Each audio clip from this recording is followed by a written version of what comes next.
Heat સ્ટ્રોકના કેસોમાં વધારો થવાની શક્યતાને ધ્યાનમાં રાખી ભરૂચ સિવિલ હોસ્પિટલ ખાતે પણ હીટ સ્ટ્રોકના દર્દીઓ માટે સ્પેશિયલ એસી વોર્ડ તૈયાર કરવામાં આવ્યો છે।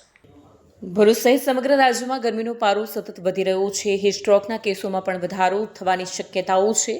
ઉનાળાની કાળઝાળ ગરમી વચ્ચે લોકોને આરોગ્ય સંબંધિત સમસ્યાઓનો સામનો કરવો પડી રહ્યો છે। ખાસ કરીને હીટ સ્ટ્રોકના દર્દીઓ માટે તાત્કાલિક સારવાર મળી રહે તે માટે ભરૂચ સિવિલ હોસ્પિટલ ખાતે એર કન્ડિશન વોર્ડ શરૂ કરવામાં આવ્યો છે। આ વોર્ડમાં દર્દીઓને જરૂરી સારવાર સાથે ઠંડકવાળું વાતાવરણ મળી રહે તેવી સુવિધા ઊભી કરાઈ છે।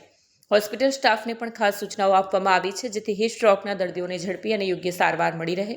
આવનાર દિવસોમાં ગરમીનો પારો વધુ વધવાની સંભાવનાને ધ્યાનમાં રાખી આરોગ્ય વિભાગ દ્વારા તમામ તૈયારીઓ પૂર્ણ કરવામાં આવી હોવાનું હોસ્પિટલ તંત્રએ જણાવ્યું છે।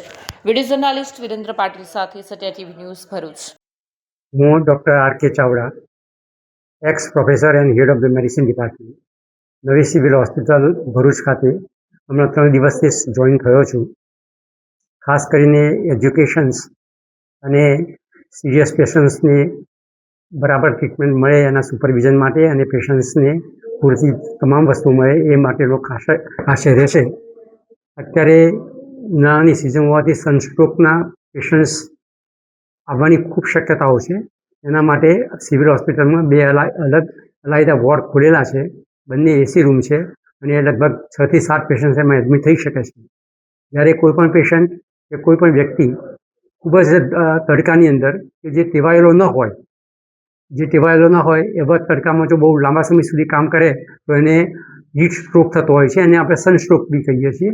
અને એની અંદર એને તરત જ સખત થાક લાગે, એને ઉલટી થાય, ગભરામણ થાય, એને કન્ફ્યુઝન થઈ જાય અને બહુ જો કોઈ ટાઈમલી ટ્રીટમેન્ટ ન મળે તો એ બેભાન થઈ જાય છે। કારણ કે આ સનસ્ટ્રોક એ મેડિકલ ઇમરજન્સી છે।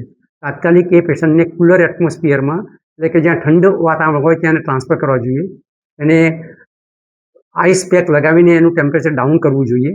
એને યુરિન આઉટપુટને ઓછું થઈ ગયું હોય એને સિપ્સ ઓફ વોટર અથવા તો IV fluids depending upon the situation condition of આ પેશન્ટ આઈવી ફ્લુઇડ્સ આપવાના હોય છે।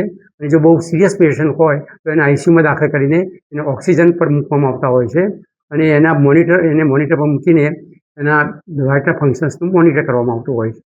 જો પેશન્ટને તાત્કાલિક અને તરત જ ટ્રીટમેન્ટ મળે તો એ પેશન્ટ બહાર આવી જતા હોય છે, સનસ્ટ્રોકમાંથી બહાર આવી જતા હોય છે, સારા થઈ જતા હોય છે। પણ જો એમને ટાઈમની ટ્રીટમેન્ટ ન મળે તો બ્રેઇન ડેમેજ થતો હોય છે અને પછી એ લોકોની શક્યતાઓ ડિપેન્ડિંગ અપોન ઘણા બીજા બી ફેક્ટર છે કે એમની ડિસીઝ કેવી છે। કોઈને આલ્કોહોલના કારણે સિરોસિસ ઓફ લીવર હોય, ટ્યુબરક્લોસિસ હોય અથવા તો માલન્યુટ્રિશન હોય તો એવા લોકોને એની આડઅસરો વધારે થાય છે। એટલે એની કોઈ સ્પેસિફિક ડ્રગ નથી, આ સનસ્ટ્રોકની કોઈ સ્પેસિફિક ડ્રગ નથી। એટલે અવેરનેસ પેશન્ટને શું સિમ્ટમ થાય છે અને શું કરવું જોઈએ એ જો પેશન્ટને અથવા તો લોકોને ખબર હોય તો આવું અટકાવી શકાય। કારણ કે 100% પ્રિવેન્ટિવ છે અને એક વખત થાય તો એ મેડિકલ ઇમરજન્સી બની જાય છે। એટલે એને તાત્કાલિક કોઈ પણ રીતે એને સારી હોસ્પિટલમાં કે જ્યાં બધી ફેસિલિટી હોય ત્યાં દાખલ થવું જોઈએ।